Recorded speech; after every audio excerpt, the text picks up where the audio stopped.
Okay. Well, hey, everybody. Thank you for joining us for our first episode in our series. We're going to do all about Winter Guard. All about Winter Guard. There's so much to talk about with Winter Guard. But this is our first episode. I'm really excited. Have some wonderful colleagues and peers here to chat.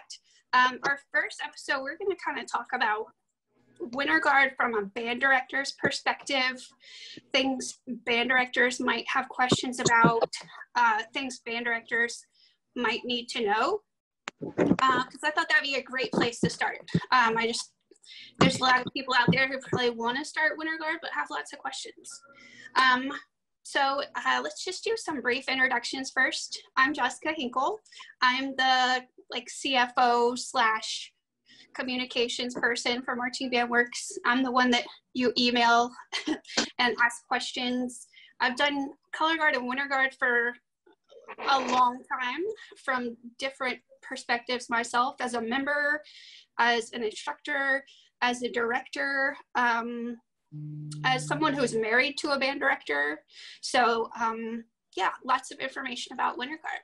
So Ben, if you want to introduce yourself. I'm Ben Hipp. I am the CEO of Hipp Visual Solutions. I also design for about 90 schools across the country, and I am the Color Guard director for Somerville High School.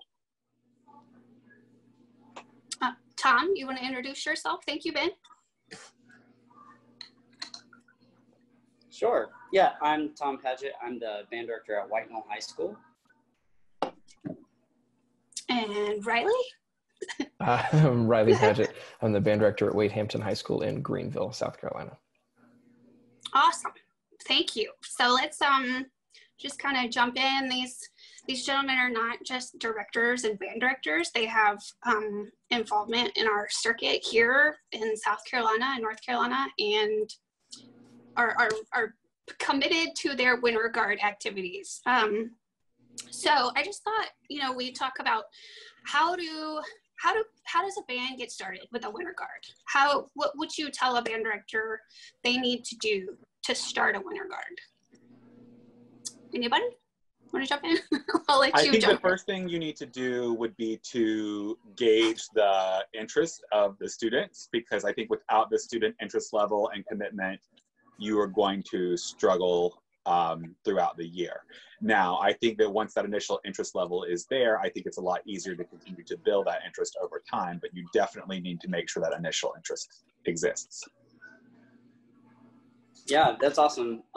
So one thing that I kind of wrote down, I tried to think of some things to consider is what is your purpose or your why?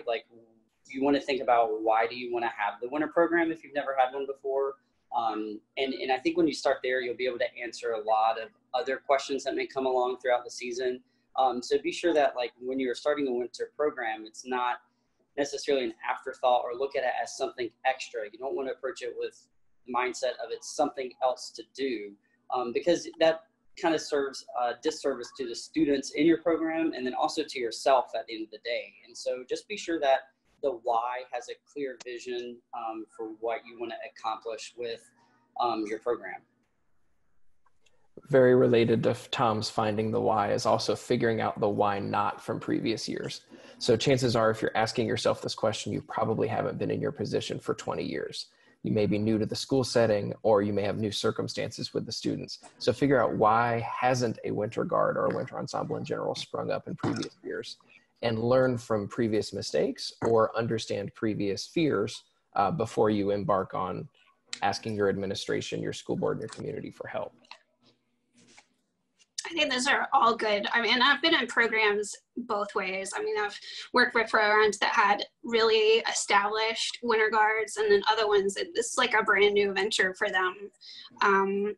And you're right, it's really important to have the backing of your administration, your school, sometimes your janitors and your facilities folks, as well as a strong booster program. I think those are all really, really important, or else, you're doing it by yourself and you don't want to do it by yourself. You can't.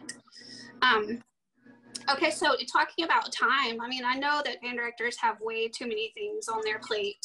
How do you guys juggle this? How do you manage your time and give the time you need to your guard programs? For me, it is time consuming. I'm not going to lie about that. So just when you start it, be willing to kind of craft a schedule as you're thinking about the purpose of your program. You want to consider your work-life balance, make sure that you are willing to give it the attention it needs to be successful and worthwhile for the students and for yourself. I try not to overextend myself, and I'm fortunate to be able to have a color guard staff. And I know that that's not always an option at a lot of programs. And so you want to, be able to make sure you can network and utilize your resources, like even with other colleagues in school. That could probably help you. I know at like White Knoll High School, for example, there are several people who have done color guard or winter guard before, like on the faculty. And so like even just, if we need someone to like step in to help chaperone a trip or like start a beginning rehearsal or open a space or something like that, really helps help take the workload off of your shoulders a little bit when you're in time of need. I agree with that. There's somebody probably in every school that has been touched by color guard or winter guard at some point, whether it was when they were in high school or, oh, my mom coached or whatever. And there's tons of people I think that would be willing to sponsor it. Maybe you just have to reach out and talk to other people in the school. Does anybody else have had experience? I think, Ben, you just told me about one that I taught. It's going to be at your school, actually. Right. So we have, since we created the cadet program years ago, we have always involved an additional faculty sponsor, even when I was actually teaching at the school. Someone in addition to the guard director and the band director who could help, because when you're running 2 or 3 winter guard programs simultaneously, sometimes those rehearsals aren't always on campus. Sometimes you are having those rehearsals happen simultaneously.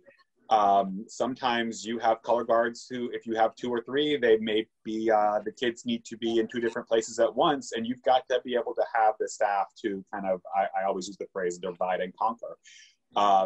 So we try to reach out to those color guard related individuals in our faculty and make sure we involve them, and then give them a small stipend for being a faculty sponsor. And it usually,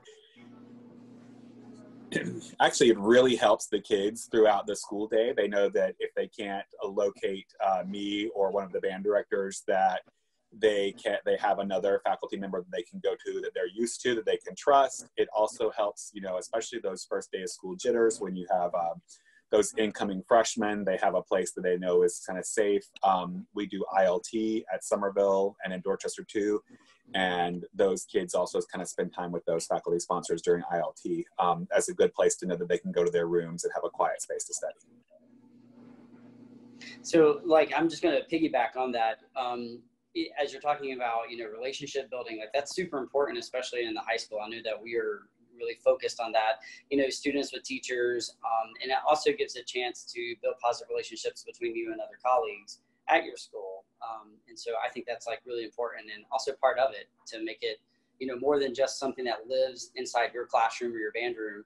I think if you can, open it up to have more people involved, it'll be a little more successful, I think, in the long run, especially if you're wanting to do this and start it for a long period of time.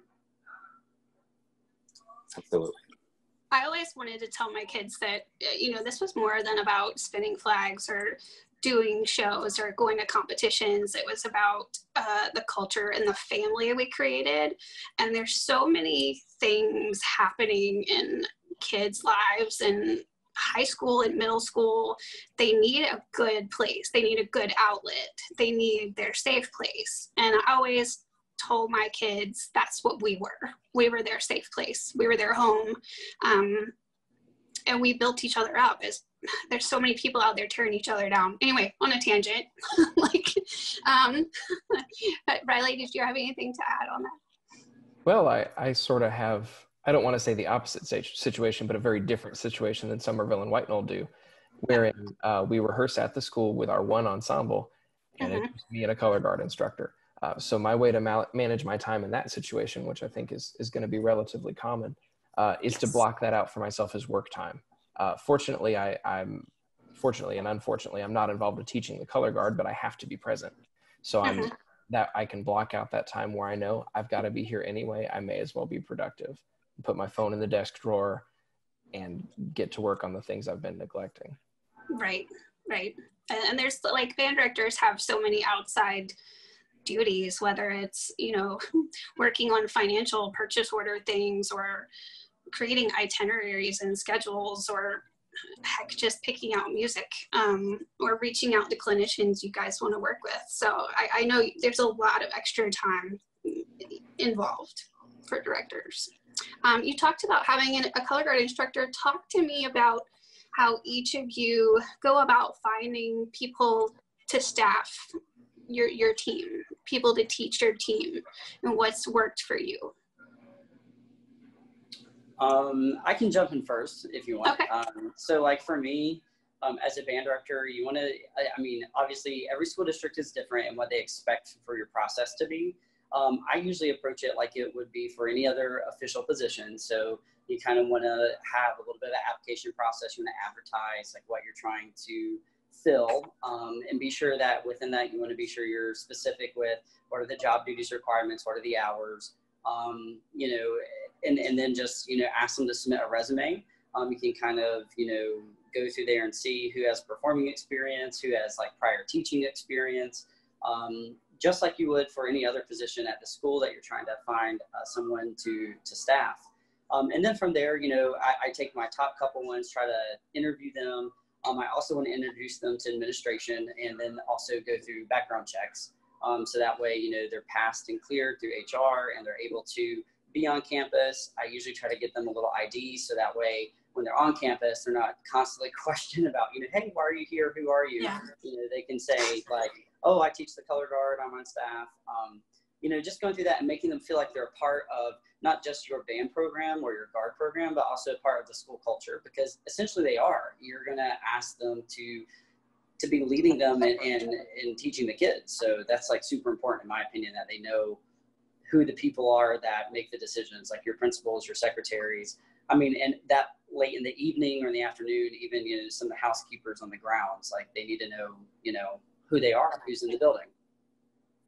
So that's kind of my approach. I definitely agree with Tom on all of those things.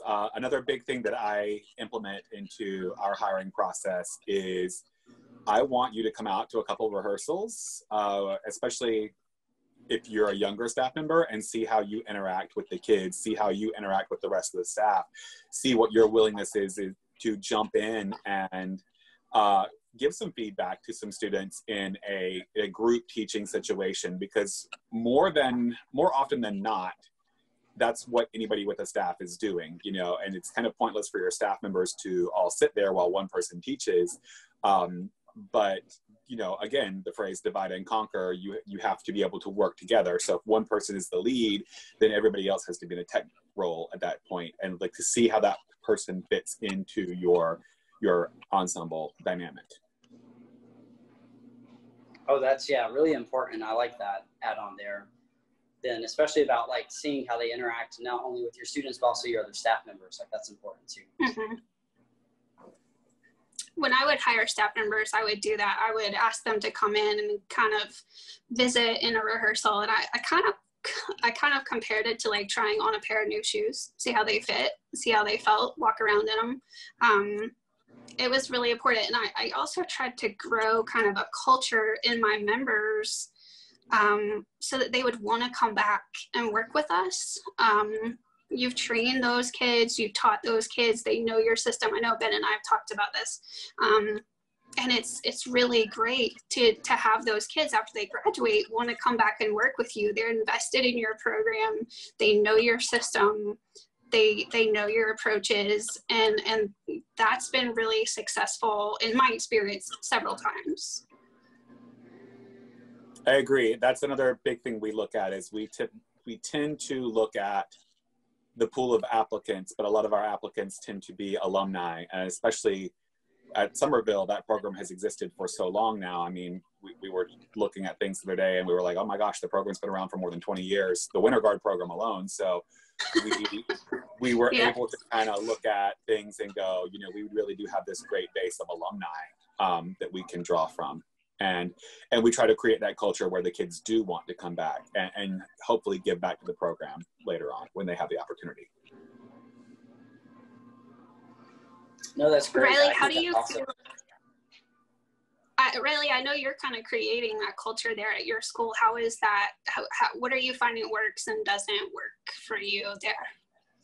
I think this is a little further down the road chronologically, but you also have to be willing to dive in and remind your staff of the culture you're trying to build. So you can interview and find somebody who really aligns with your ideology, who loves what you're saying, and then maybe they don't always put it into practice the way that you'd prefer. So if you're seeing things you're uncomfortable with from your staff, it's not an all or nothing situation. You can't just say, well, you're fired, because you probably don't have a huge queue of people waiting to get in with you.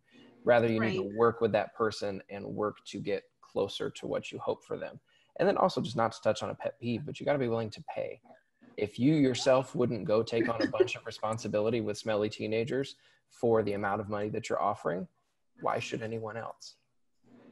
Right. Oh, okay. Well, let's just jump into that and talk about, that's the hot button topic for me, for sure. Equitable pay. It's always about budgets. How do you guys make this work? How like everybody wants to know, well, how much does it cost? We can't afford it. And I've worked in different kind of programs that like the haves and the have-nots. So let's just kind of give your feedback and your input and how to make this manageable for budgets. From my standpoint, I think that paying your staff fairly is your paramount goal, or should be your paramount goal as a band director.